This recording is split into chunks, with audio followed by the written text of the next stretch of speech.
Welcome to Toffee TV. Little special for you little boys and girls over on Patreon. We're going to be talking about not only this man, but also Farhad Moshiri. Big Farhad. It's not going well at the moment, is it? You know, Baz, it's not going well at Everton Football Club. There's definitely something a little bit off. As this fella has just gone on holiday again. Needs a break. Apparently he does need a break, but it's what's going on? What has gone so badly wrong? Or has it gone badly wrong? We've just sat and watched the video of the 1985, which retro rewatch. Make sure you check it out. And we were talking, well, you were talking about how, you know, only a year before us, there was no idea of where this team would come from, and fans were getting on the back of the manager, and famously Philip Carter kept him in his job and all the rest of it. I mean, that's the line that always gets pulled out, doesn't it? Well, this is what happened to Kendall, but you know, it's never happened since. It was a one-off. Yeah. I mean, there's always, I think underneath everything, there's always that fear that if we sacked him, I'm not saying we should sack him, I'm just saying that line, there's that fear that if we sack him, he could be a moment away from turning the club into this. But I think the difference, what I would say between then and now, is that there was no gulf in teams. Liverpool were the best team around. But they were the best team around because they played the best football. Yeah. Okay, but they didn't go out and just buy 8 new players for billions and no one could get near them. There was almost a, yes, there was money. We had money. We didn't have we had decent amounts of money, but in them days, the whole model was different. Because one of the things, going off on a tangent, but one of the things that I loved about football was that when teams had come to Goodison, there was these teams full of like 6, 7 boss players. Yeah. Everyone had them. You know, and I've said this to you before, Ipswich Town, Alan Brazil, you know, who many of you learn now, being buried on the radio allegedly, and Eric Gates and Paul Mariner, you know, Southampton with Keegan and David Armstrong, them kind of players, Mick Channon and Forrest were fantastic. So they'd all the teams were there. There was no stockpiling in them days, don't forget. You just built your team. You only have 2 subs. You built your team and you had a couple of subs. So I guess what I'm saying is the jump to get there was about getting the team right. Yeah. So you could have teams who were teetering on the brink. You know, Watford came up from the what was then the 2nd division and finished runners up in their first season, which is incredible. So Kendall did mould the team. Don't forget, we'd finished the year before we won the league, we finished 7th, so we went from 7th to being champions, but we went from 7th winning an FA Cup. And what happened was then, in them days, when you won an FA Cup, that was almost like a sign that things were turning for you. It was momentum's kicked in.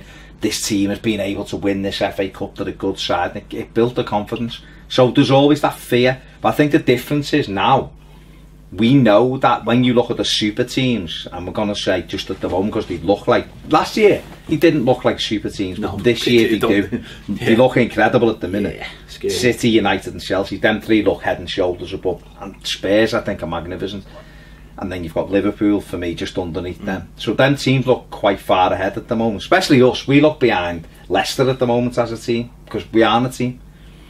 So when you're talking about fine lines and is this fella close to turning it, the thing that keeps coming back to me is, A, we don't look like there's any kind of plan.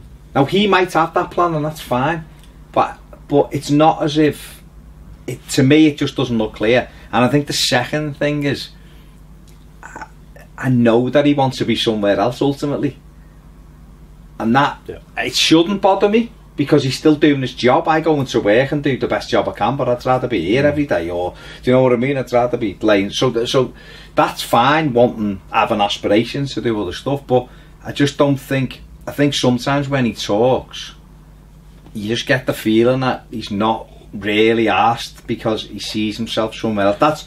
That's what's given that separation to me of that I can't really. I think what it is that's, well, it's about, I think that would make cutting the cord a lot easier for me. because there is that. I suppose it goes back to someone like Lukaku last year for you, where, and I suppose it's the same for me. It's like, well, I liked Lukaku, and as long as he was doing his job on the pitch, I was quite happy with that. And I'm the same about this fella. If you're doing your job, mate, I'm not asked if you want to go to Barcelona or whatever, or the national team in Holland, where you'll probably ultimately end up. I'm not asked as long as you're doing your job, but you're not doing your job. What worries me about what's going on at the moment is we felt like we had the plan. We felt like we were going in the right direction. But it feels like over the summer at some point, the plan was ripped up and has been replaced by nothing. And that's what worries me, is that we needed players. We sat down last season and we said we need players, and we went through. And actually, I think we worked out that we needed actually more players than we brought in. We needed those players. That's not the problem. Bringing those players in is not the problem. That's fine. But there needs to be an integration period where new players can come in and settle in. Klassen, Sandro Ramirez, whoever else, Sigurdsson as well. But they haven't. They've been thrown in to the deep end in a system that doesn't seem to suit any of them, and that's what I find really worrying and really baffling. And then so you've got that, and then that sort of pushes the question: well, who bought the players? Whose plan was it? Was it his plan? Was it Steve Walsh's plan? Who wanted those players in the first place? Did he say I want a goalkeeper, and then they sat down and went, well, Pickford's the best one? He said yeah, or that's what I find worrying. The system I don't mind. I don't mind the idea. I like the idea of having a director of football who effectively is just a glorified scout. Steve Walsh, I think, is doing good work below the surface, but above the surface I think it's firmly down to this man. And that's what just worries me, is that when push comes to shove, I just think he's like, you know what I mean? And that's what I think. The ultimate thing for me is the formation. I think that's what like I've said many times on many different videos, I honestly, with the exception of Cuco Martina, and people can take issue with that if they want to, I'm not asked. In my opinion, he's not good enough for Everton Football Club. End of story. He wasn't good enough for Southampton. He certainly ain't good enough for Everton. No, there's no way good. Right? With the exception of him, I think he's bought good players, right? And I include Sandro in that. Now, at the moment, Sandro looks horrendous. But he looks like a £5 million player at the moment. He looks lost. Yeah. But I can tell by some of the things he does. I'm just watching a bit of footage last season that there is a player in there. He's just come into a league, and I know because he started off all right, but he's got gradually worse, and that's confidence. That is confidence, that for me. So I think he's bought well. I do. I think he's got good players. But the problem is, even taking aside the two fucking glaring, we had someone in here yesterday, not an Evertonian, off air, just talking about, he's seen Everton a few times and kind of nailed it in about 3 minutes, what was wrong and what he could see. And it was exactly what we've said. And yes, the centre forward, it's going to keep biting him on the arse and biting Everton on the arse, because we all knew, me and you, we done a video at Christmas about Lukaku's contract because we were told it was basically done. We done another video in February to come out the day that he signed his new 5-year deal. Now, it wasn't his fault that Lukaku then turned up that day when Everton had everyone there and went, actually, remember that contract? Yeah, I'm not signing it. But that day should have been the day we approached Benteke or Giroud or whoever else, right? Like Lukaku, obviously. Like Lukaku had been approached. And it should have been done. You've got till this date, and if we haven't got your decision, we're going after this fella, and we're going after this fella, because we've said it many times. Would we have sold Lukaku deadline day? Realistically, we wouldn't. Would we? We've done it with John Stones, because we would have a few years ago, but now I think the club's changed enough, or they've just got a bit more money to go. No, so why should we expect other clubs who've got key players on deadline day, who probably just want to keep them going, Yeah, go ahead then. You know, we ballsed it up 12 months before with the Gabbiadini thing on deadline day, and we end up with Valencia. So that was a massive issue, and still is a massive issue. The centre-back thing's a massive issue. I keep going back to Wesley Hoyt. You mentioned Harry Maguire. Everyone who watches this will know I didn't really rate Harry Maguire. I'd have him now every day of the week. 17 million, he's young, he would have grown on me, because he's 100%. I'd rather have him and Keane. We got a 35-year-old centre-back who I love, but is not getting any younger in Jags. I've Ashley Williams, who I can take or leave. I thought he'd done okay last year. This year he's been horrendous. He really has been shite. The best he's been was the hour at Man U, when I thought he'd done quite well, and he ended up costing us the game with a stupid error. And those mistakes are biting him big time. But the key thing that runs right the way through that for me is that it's the same shitty formation. Okay, Sunday, I hold my hands up, he changed it Sunday, the first time. But he still made stupid errors within that. Putting, you know, when you watch the rewatch, Rooney picks the fucking ball up behind Baines at one stage. Baines is on the edge of their box, Rooney's on the edge of our box. Where's the direction? And the last half an hour on Sunday reminded me of, what game did I say to you when I come in here that Martinez was gone? Arsenal. And it reminded me the exact same game. The players were fucking everywhere. Yeah. There was no shape, no direction, no nothing, no leadership. Yeah. And I was, on Sunday I sat there thinking, with 20 minutes left, we aren't scoring here. And these players and him, he looked lost. Now I'm not saying sack him, but what I'm saying is what he needs to use this break for, or this holiday for, as well as having a couple of beers, is to actually think what he's doing with this club. And you know what? Come out and go. Yeah. If it's 4-4-2, we're playing 4-4-2, and this is the team. We had someone here yesterday who works in television, let's just say. I'm not going to name any names, but he said just looking at me, he thought he looked lost, like he didn't have any idea. And he wasn't sitting that far from him either, because he works in television.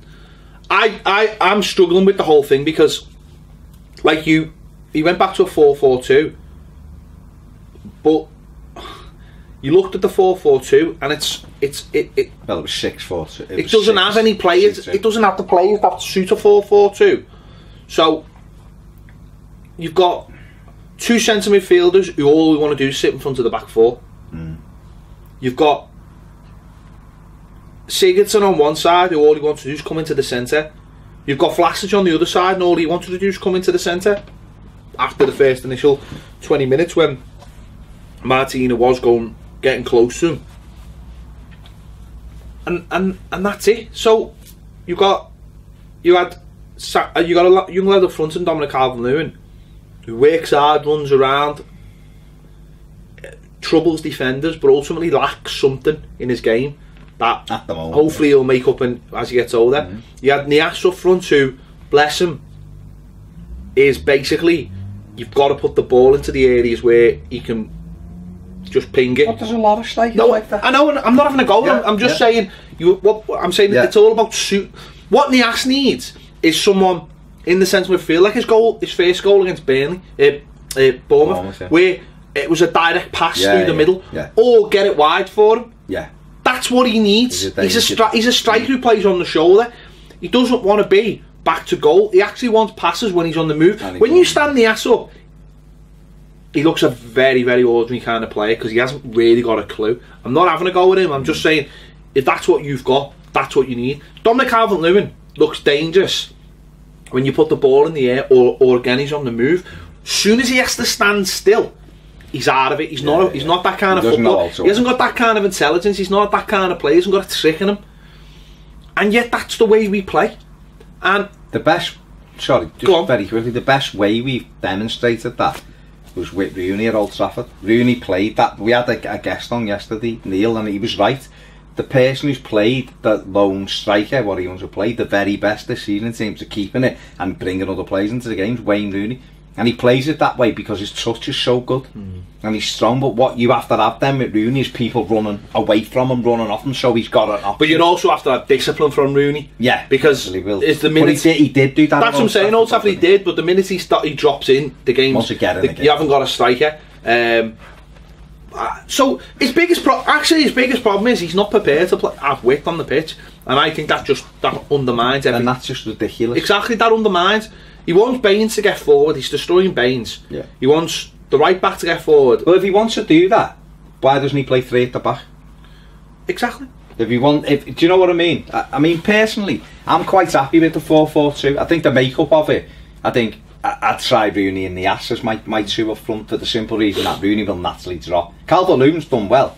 Or maybe Rooney and Calvert-Lewin and Niasse to come on for the last half an hour, because I think Niasse will benefit from them little through balls that Rooney feeds. But then you're looking at what you have to do with that. Then is you have to have Garner or Sneijder, and you pick one of them. You don't pick fucking 2 of them. So one of them plays with Tom Davies, and Tom Davies is the best midfielder we've got. And now he'll be up and down because he'll be up and down because he's in and out the team, and he's in different positions all the time. Put him in what.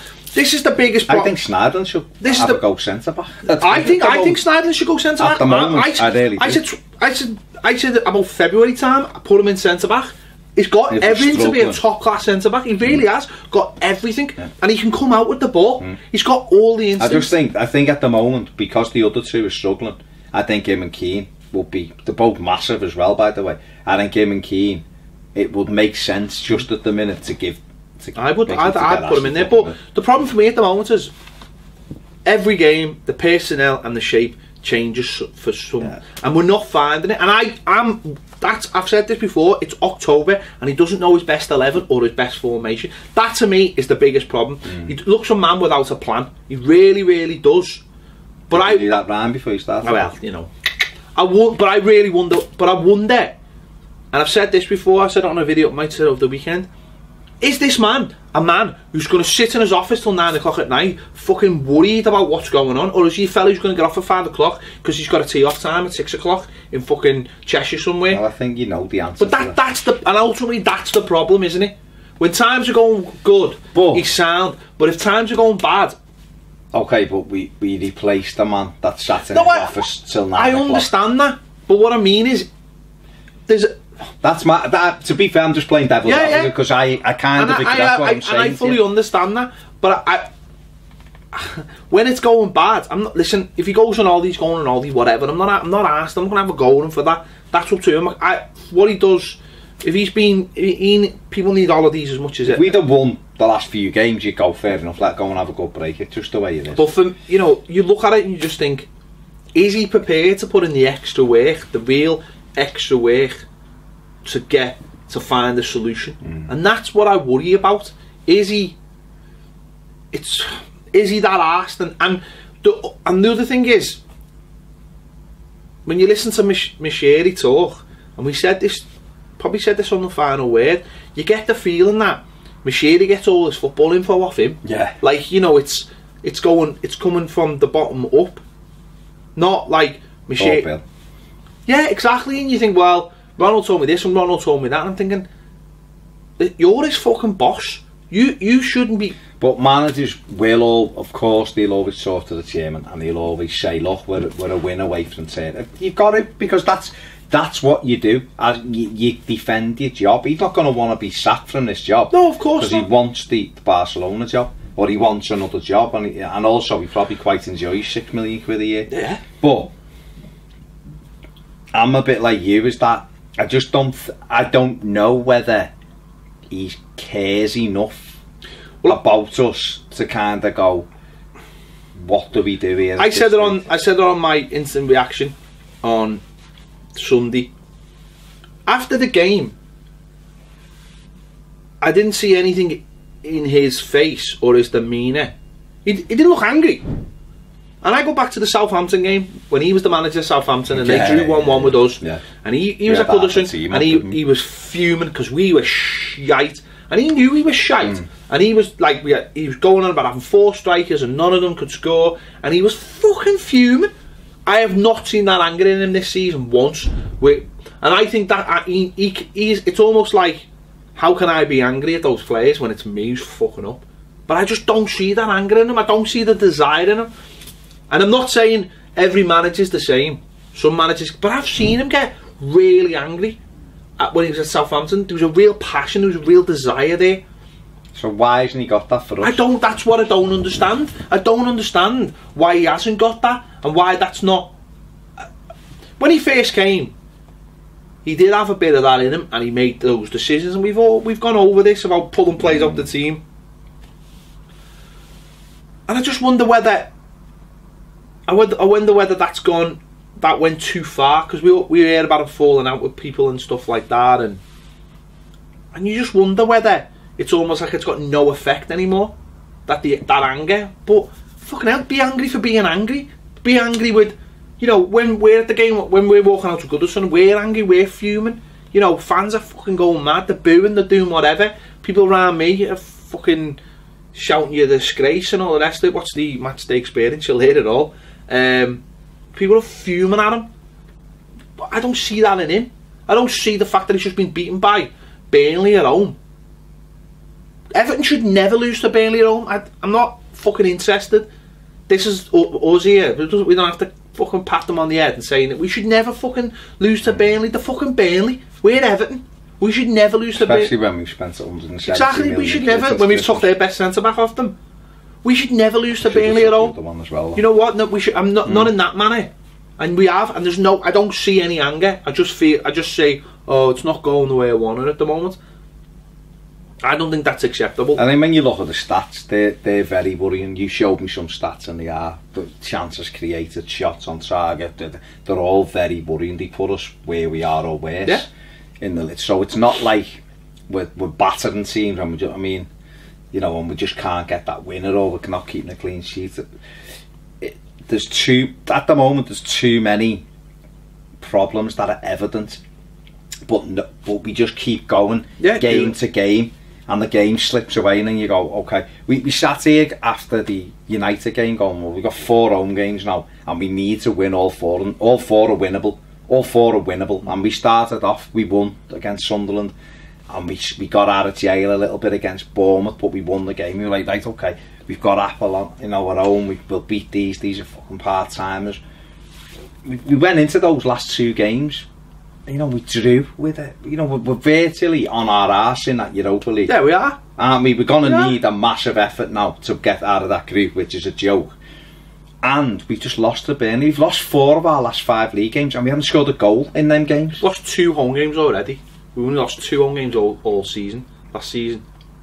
And alright, Spurs, them, and it'll be a battle for them. Fight, Sunday, there was no, after the initial 20 minutes, which I thought we were very good, we conceded the goal, and that was it. And you can't have a team where we are with the players we've got that when they go 1 down, it's fucking over. It's gone, because there's a problem. We're 4th from bottom or 5th from bottom at the moment.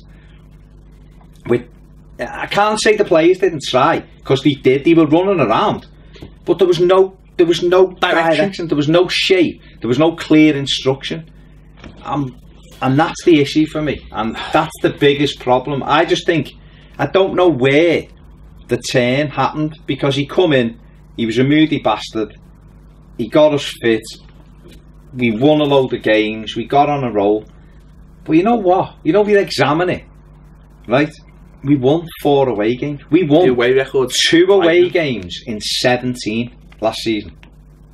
Right, yeah. 4 in 19, but after the initial 2, we had 100% record after the first 2. We won 2 more games away from home. Okay, we had a period of 1 win in 10. They ain't great stats for any manager, are they? No. You know, but we done well. We got to 7th, and we were made up because we'd had 2 shitty 11th place finishes. We started this season, we were all high, excited in the summer. We were spending money. We were going after players. We were thinking, where can we finish? What can we do? Make a bit more noise, Chris, if you can. We were, you know, we were excited. We couldn't wait for the season to start. It was, we're going to do this. You know, can we get closer? And it's the first week in October, and that's all gone. That is all gone. And it's like, yeah, of course we can turn. There's 7 games gone. Of course we can turn it round. You know, like I said before, we'd have won Sunday. We were 8th. 3 points off the Champions League place, kind of thing, you know, and so you can spin that any way you want to. But the worrying thing is, even in the wins against Sunderland and the win against Bournemouth, there was no kind of style, there was no shape to it. We won the game, but you come out going, oh, it's good to win a game, but you weren't like, at last we got it now, we played well, Can we take this form forward? And that's the thing that is making me look at him and go, I'm not sure. Well, I just don't see a system. That's the point. I'll just go back to what I said before. He doesn't know his best 11, and he doesn't know his best system. He doesn't know what system suits the players, because he doesn't look like he's willing to make tough decisions. The Martin and Garner, I think, is a fucking joke. One of them should not be in midfield. It's very evident. Yeah. Well, let's just say one of them. It's very evident. No. Okay, well, Martin or Garner. Sorry. Schneidel and Garner. Martin and Williams. No, but maybe we need to go back to what we did last season and put Garner in centre midfield and let him sort of start the energy, firefighting all over the pitch, and then put Davis next to him, who does the same. Put Davis, who'll push up and build and start building and getting a shape and getting going and getting some width as well. I mean, Vlasic played on Sunday because he had a good game when he came on against Limassol. Now, that could have been Luchman. Luchman could have come on against Limassol and had a good half an hour, because it's not hard to come on and look good in this side, I don't think. But he hasn't got the balls. I mean, the subs he made on Sunday were a fucking disgrace. Absolute disgrace. Why would you bring Sandro on when he doesn't go in the box? Well, he was going to put Rooney on, wasn't he? Always. Yeah. Rooney had to come on, so that's fair enough.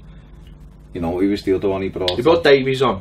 He had to come on. So two of them were correct, but in a roundabout way. But the Sandro one for me was just ridiculous. And to take Nias off, we were 1-0 down. Now, okay, Nias wasn't having a good game, of course he wasn't, but neither was Calvert-Lewin.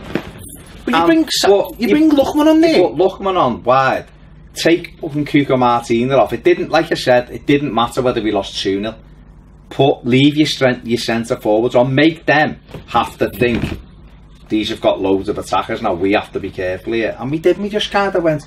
We're taking a striker off and we're putting the lad on that won't be in the box. It doesn't make. I don't think he's doing them any favours by looking like he doesn't know what he's doing with them. He doesn't look like he knows what he's doing, does he? He doesn't look like he knows what he's doing. He's just shopping and changing. Kenny wasn't on the bench at the weekend because we had another centre back. He's got Martina back in at right back. It just doesn't make any sense. It doesn't make any sense at all. How did Martina get back in? I have no idea how Martina's anywhere near it. For me, he's the barometer of Koeman. And when he plays, I just think you're a fucking idiot. And I'm really struggling with the whole thing. Don't get me wrong. I want him to succeed. I don't want us to be like having to sack another manager. I'm going to get another manager and seeing what happens. I want him to succeed, but he's making a fucking really, really bad job of it, because I just don't understand how he bought all these players and didn't have an idea of how they were all going to play. I just don't understand that. I don't understand that you spend 45 million on a player and you play him out of position. I just don't get that. For me, the team should be built around Sigurdsson. If you're going to spend £45 million on a player, you build the team around them. Stone, isn't he? You build the team around them. You say, I want you to do what you did for Swansea the tail end of last season. I want you to sit in the middle of the park or whatever, and I want everything to go through you. I'm going to buy you a big centre forward. Doesn't matter who it is. It could have been fucking Peter Crouch for all I give a fuck. I'm going to buy you a big centre forward. Why didn't we just go and buy fucking Llorente and do the fucking... Early on, do you know what I mean?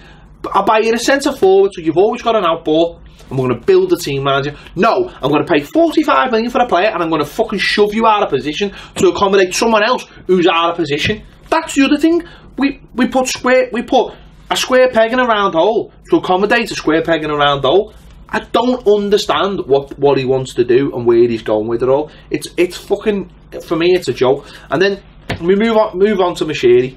He comes out with that statement yesterday, and he basically says we didn't expect to lose to Burnley, but the other games we did basically expect to lose to. Do me a fucking favour, mate. Do you know what I mean? Do me a favour. You can say a lot of things, but never tell a football fan, never ever tell a football fan that you expected to lose a game. Yeah, but he will have got that from him. Exactly, but that's the thing. But you can say what you want about Bill, right? But fuck me, is he a good man for spinning shit positively? Bill could spin shit all day. Bill could get the worst thing in the world and make the newspapers and the radio ever believe it was the best thing in the world. But you never ever ever tell football fans that you expect to lose games. You can say to him, I expected it was going to be tough. I expected it was going to be. Needed to say. I expected it was going to be. It's going to be a transitional period, and he sort of alluded to that. But again, which I'll come on to, he did that wrong. But you never ever tell football fans that you expect to lose games, because football fans will just go, "Who are you? Who are you?" And but then the other thing he does is say, "We've got injuries, and these European games have made it very difficult." What are you talking about? What are you talking? No one just turned up and went, "Here's the Europa League." We got in it in May. You prepare for it. You prepare to play 2 games a week. You build your squad. You buy players. You don't have. This is the other thing that I find, and maybe we did sort of buy one, but the idea that every person you have to buy has to be like a first team player, and this will sound stupid, but you buy players to help your squad. They don't always have to be big shiny things, and I know sort of the Cuco Martina may be one of those players, but that's fine. I don't mind Cuco Martina if he's third choice, because that's what he should be, right back. But you buy players sometimes to just bolster your squad. This is where we come back to a centre forward. You buy a centre forward he's not might be a big shiny centre forward, but you buy a centre forward that, like Valencia last year where we loaned them in. You buy sometimes players that are going to do a job off the bench for you, or sometimes you have to a left back. You buy a left back who's going to be your second choice left back at least, so you've got a second choice left back. Do you know what I mean? Sometimes I think you have. But I've got no issue with them buying players who can get in the team and stay in the team. Ultimately, that's what you want. You want 20 players who are good enough to play in your team. Okay. My issue is, as I've said before, the 2 big areas that he missed were 2 vital areas. But there was, he wanted no problem with him wanting Giroud, right? But if you can't get Giroud, at least get someone who's the same as him. Yeah. I would have him in our squad anyway, because he's different to. I'd have him over Calvert-Lewin at times, off the bench, because he gives us something different than what Dominic does. I still think over the period of time, Calvert-Lewin will be a better player than him, of course. And he's done really well, Dom. He really has. He has been a shining light in what's been shite. Do you know what I mean? But I still think we're weighing too heavily on him, because he's a kid learning the game. But we could have had Chris Wood, for argument's sake. He was up front for Burnley. And he's not going to he'll get 8 goals for Burnley or something this season, 9 goals. But tell you what, he holds the ball up, he knocks people about, and he lays it off. And that's what Koeman wanted. Now, if you would have got Chris Wood for, I don't know, 15 million it was. Right, okay, maybe not Chris Wood then. But you could have got a Chris Wood type. We've seen it at Atalanta, that Catania, he probably got him for 10 million. But someone like that, and then if all of a sudden Olivier Giroud goes, actually I want to come and I'll play this way then, for now until I can go and buy him. But we didn't, we just sat there going, he's good, but do we really want him? And it's that, why are we leaving stuff till deadline day? Why are we everything? Why did we drag out transfer sagas all summer when we could have just gone, well, do we want Giroud? Yeah. Can we get someone else? Yeah. Should we go back for Giroud? Yeah. Let's see what happens. But I'd say the Macheri, the Macheri thing, it's great having him, and he is learning the thing, he's learning as well, but yeah, you're right. But what about, just keep your mouth shut? Well, the other thing about that is he did it through Jim White again, right? Which is fine. We spoke about that before, but I think someone like Jim White, that's who you go and spin the positives to, right? For something like that, for me personally, I think he should have been sat at a couch in his office or in Finch Farm with an Everton camera crew, with someone from Everton, having a 5-minute conversation about what's going on and getting it over, not putting statements out that can be picked apart. Do you know what I mean? Yeah. Like I know it's club spin, we know that, but I'd rather have club spin for essentially a statement which is spin, because he didn't have to make the statement.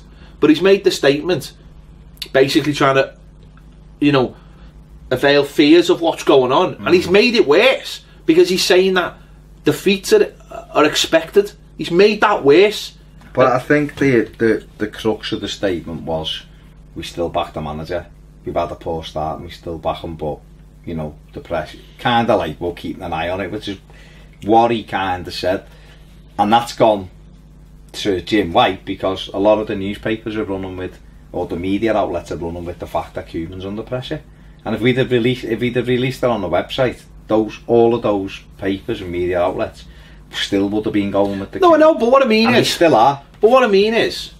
Or even get on the phone to Jim White then. Get on the phone to him and have a conversation. Well, last time he was on, no one believed it was him. Well, that's because he came from the dark.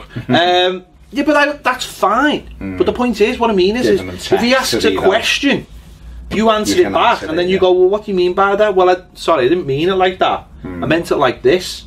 Not. But when it's on when it's on fucking notes on an iPhone, then it's black and white and it reads as it reads, and you can read it 2 ways, 3 ways, 4 ways. If he's having a conversation and he goes, no, I didn't mean it like that. What I meant was this. Is that what it was on? It's on notes. What did Jim White do? Just retweet it? He retweeted it, yeah. I think, yeah. Or he just put it out from... Just put it out from, like... It just looks really... it looks really amateur. Because I'd actually just seen Jim White's tweets, which were like Mashiri says. I hadn't actually seen... No, there's like notes. It's fucking awful. It just... But as I say, just get in front of a camera at Everton, which he's like done once, and just say... Because this is the man who said to us in January, this is not a museum. We're not here to reminisce on the old times. We're here to win things. Yeah. And now he's saying certain defeats are expected. But I still think he believes what he said in January. I think what he's don't forget, he's also, I suppose, this is his man, isn't it? Yeah, and this is his man, right? And I suppose he's thinking, you know, if you're Farhad Mashiri, if I'm Farhad Mashiri and you're Ronald Koeman saying to me, listen, and it's not just because your hair's like Koeman's, saying, if you're saying to me, listen, it's getting better, you know, it'll get better, and I'm doing this and I'm doing that, and I'm thinking, I have brought you in and we did do well last season and I do trust you, I'm gonna have your back, aren't I, enough to go, like, you know, well, we did have those games, you know, Koeman could be saying, look, we've got 7 new players, we're playing the best teams in the land at the moment, they're all settled, their teams, and they've got stronger and we're trying to work our way, so probably those defeats early on were expected to get them while we get a formation going, and maybe that's kind of what he meant. You know, ironically, we've drawn with the best team in the land, or who look like the best team. You know, well, one of the two. Who don't flatter us? Yeah, well, we dominated, but we just in the end it's 4-0. Yeah, but it was an Everton 4-0, wasn't it, last season, which was anything but a domination. But so yeah, so I think it's that with Mashiri, but yeah, obviously he needs to choose his messages very carefully. It's poor. But he's used Jim White all along, and he won't deviate from that. No, I understand that, but it's about, he basically poked the bear though by doing that. He got angry Evertonians, and he gave them the wrong message. He'd have been better, because I thought he'd done it brilliantly last season when Chelsea had spanked our asses last season. He came out on a Monday and done an interview with Jim White, didn't he? Going, we're gonna do this and we're gonna do that, and like, you know, and everyone was like, all right, yeah, fair enough. All right, we've been better, but he knows what to do. He'd have been better coming on, going, listen, Jim, it hasn't been good enough so far. And Ronald knows that. Yeah. We know it. Ronald knows it, and the fans know it. I'm not gonna kid anyone. It's got to improve. We know it has, otherwise we're in trouble. And that's the same message now. They still probably. Well, it would have probably increased the heat on Koeman, because the papers would have been like, owner says it's not good enough, but it isn't good enough. No. And the one, ultimately, if his pressure increases, it'll come from the fans, it won't come from Mashiri. Mashiri will have to do the job. But it took him long enough to sack the other fella. No, but that's what it'll... But did it? He sacked him after. No, he didn't. He should have gone before. He should have gone after the derby. He should have gone after the derby. He should have gone after the derby. He should have gone after the derby. He was only 6 weeks in then, but it doesn't matter. He should have gone after the derby. He would have shown a lot more of a stronger leader to get rid of him after the derby. But he might have wanted. He knew who he wanted. But it doesn't matter who he wanted. He should have gone. The place was toxic. Was toxic, and the semi-final was fucking toxic. I think one thing was said to me, and it was said to me by a Liverpool fan about this situation, and there is. I suppose you can use it as a barometer, but he said over the next couple of weeks you'll see whether Everton are serious about being a top club. He said, because we got rid of Brendan Rodgers when we were 8th, because there was a better option and it wasn't working. And he went, you'll see now over the next 3 or 4 weeks just whether Everton are serious or not about what happens with the manager and what happens with results. The thing is now, and I suppose that's... We're sitting here now and we're talking about it and we're after 7 games. But if we've got the same problems after 15 games, you can't ignore that. You cannot ignore the problem, that problem, because that's becoming... At the moment we're looking at it and going, well, we're going out, we probably won't get out to the group of the Europa League. Well, we're saying 7 games, but we've actually played 2, 4, 6, so we've played 13 games so far this season. But you sat here now after 7 league games and 6 Europa League games and a League Cup game, and you're saying, well, you know, we played 7 games in the league and we could have gone 8th and we're probably out the group stages and all the rest of it. But then if it gets to 15 games, then you're kind of going, well, you can kiss goodbye to Europe next season. And if you get to 20 games and you're going, shit, we're in fucking relegation fight here, and do we have what it takes? And then you got to look at the flip side and say, well, hang on, we've just spent £150 million in the summer. We've got all these salaries to pay. We're relying on Premier League money. We want to build a stadium. We need to fill it. We need to be in the Premier League to fill it. You know, you've got to start looking at that. Look, it depends, of course, as well what they budgeted for, because normally they budget for like 15 to something, so they know what the money is, and then obviously everything's a bonus. But if you spent 170 million since January, you're budgeting for top 8. Exactly. I would imagine certainly top 10. There must be budgeting for top 7, definitely. Must there be? And so that's the thing. It's at the moment he's got to turn it round, and he's got to turn it round very quickly. We've got to come out against Brighton and steamroller them for me, so that the confidence is up when we play Arsenal at home. Arsenal are very beatable, but it's the Sunday after another European game. You know, we've got Brighton, Lyon and Arsenal. You know, and ultimately we need 3 wins, really. Well, we do, and that's the thing now. We've got winnable fixtures coming up, but there's also that added pressure on them. There's added pressure on all those games because they're all suddenly becoming must-wins, and that's how you deal with that. If we'd have been playing well, I'd have said to you, you know what, mate, but we're playing well. It's just not. It isn't going, but it will. So we just, you know, it'll happen for us. We just need to get it sorted and think. But the problem for me is we just look like, every time we take the pitch at the moment, we just look like 11 lads who don't know each other's game. And I looked at Burnley on Sunday, and he was just, everyone knew their jobs, and they were, like I say, they just coasted through that game. And you're going, fucking hell, you know, why can't we coast through games? We've only took the lead, is it, twice this season? In the, well, was the first 2 games, Stoke and City. Well, obviously Stoke City and Bournemouth when we went on and won the game, but the first goal was Stoke and City in the league.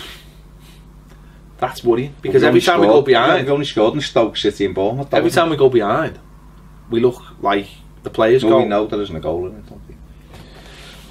Ooh. Just needs it. Listen, I'm like you. I'd rather we come back from this break and we go and spank Brighton and he gets his mojo back. But if because there's a lot of stories kicking around now about the players think that he knows he's on his way out. And Saturday, Sunday, horribly felt like the beginning of something that wasn't going the right way. So I hope that he somehow can turn it round and get us going again, because it is getting worrying, and games are going by that we should be winning. Exactly. You know, don't know. I mean, on the good side, we need 11 wins to stay up. So how come we only have 7 points already? How? 7 points from 7 games. Because we've been shit. Let's be honest, we've been shit. Oh, we have. We haven't played well once this season. No, we haven't played well once. We played well probably in the first half against Man City in terms of what our job was, but we haven't played well at all. And we certainly haven't dominated the team. We haven't controlled the game. So, yeah, it's not good. It's not positive. Let us know your thoughts in the comments. What would you do? Are you have you pressed the button already? If it was you, would you, Mashiri, would you have already pressed the button, or? We'll have to wait and see. It still feels early, doesn't it? It does, but on the flip side, I'm not seeing any. I just don't see that thing. No. If we, as you just said, if we were sitting here, we're like, we've played well, it'll drop. Yeah. I haven't played well. No. I haven't played well at all in any games. And it's, yeah. Let us know your thoughts anyway. Thanks for watching. We'll see you later.